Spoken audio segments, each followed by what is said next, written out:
Feudal Japan is often romanticized as a land of samurai, cherry blossoms, and honor. But behind the elegance and silence was a world of rigid rules, harsh labor, and endless duty. This episode reveals what life was really like across the social classes, and why it was anything but serene. Welcome. Tonight, we leave behind modern softness, the glow of electric lights, the quiet hum of a settled world, and return to a land of mist and wood and iron. We are traveling to feudal Japan, a world ruled not by kings, but by lords and swords, where silence was a virtue, often a mask for brutality, obedience a survival skill, and beauty. But we will not begin with a samurai, nor a noble house. We begin where hardship lived, in the fields, in the cold, in the low bow of a body too tired to straighten. Let your thoughts settle, and imagine opening your eyes to a day in feudal Japan.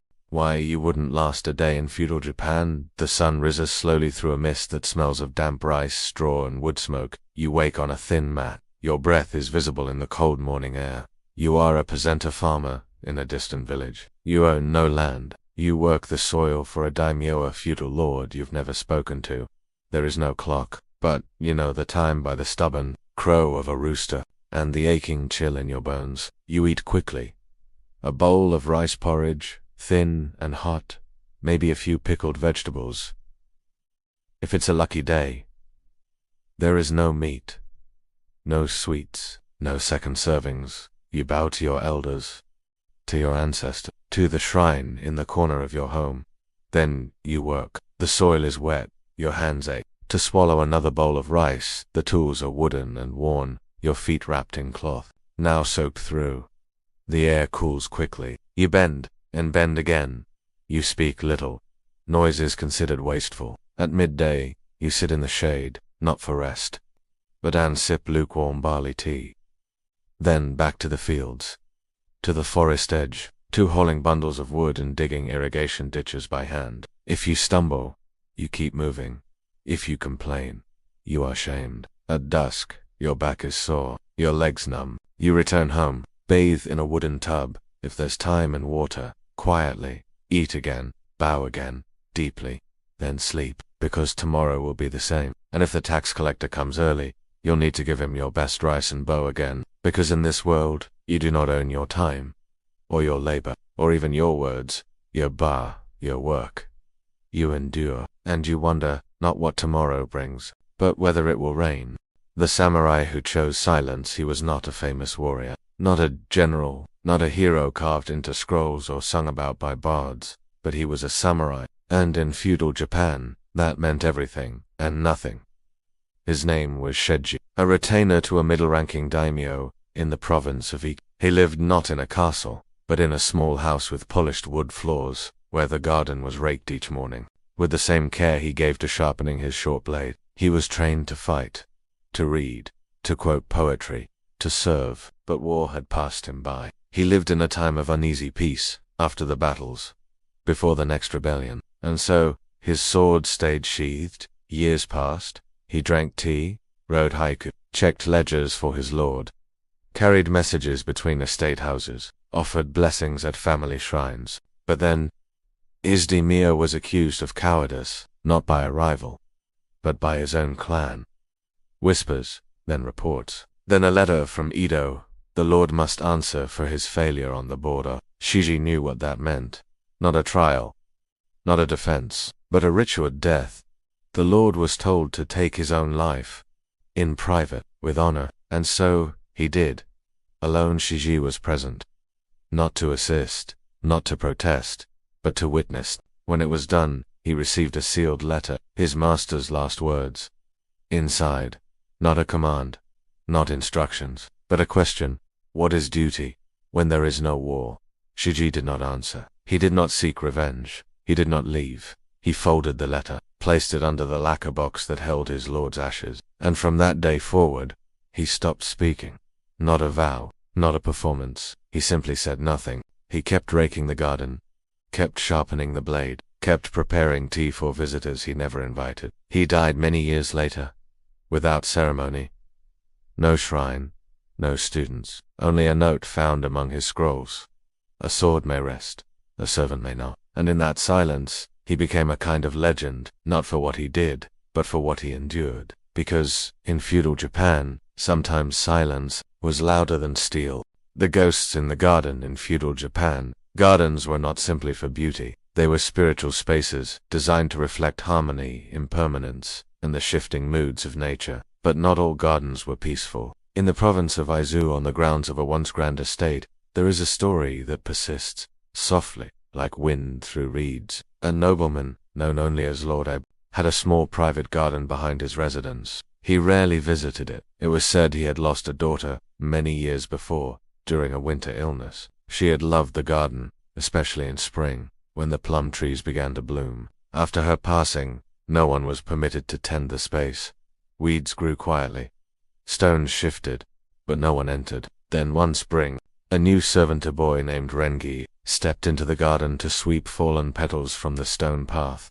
That night, he awoke screaming. He claimed to have seen a girl in the garden, wearing a pale kimono, standing still beneath the tree, her hands folded. She did not move, she did not speak, but he felt her watching.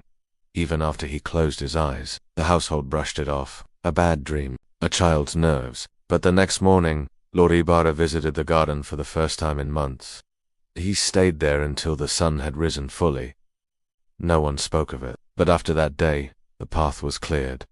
The stones were realigned. Offerings were left, small bowls of rice, tiny paper cranes, white flowers, and no one ever entered the garden again without bowing first. The legend grew. Visitors spoke of a presence never seen, but felt. A soft chill near the tree, a weight in the air. Some said it was grief, others, a spirit. But in Japan, the line between the two is thin, because here, a ghost is not always a figure in white. Sometimes, it is silence, repetition, a gesture never finished, and a garden that still waits for spring.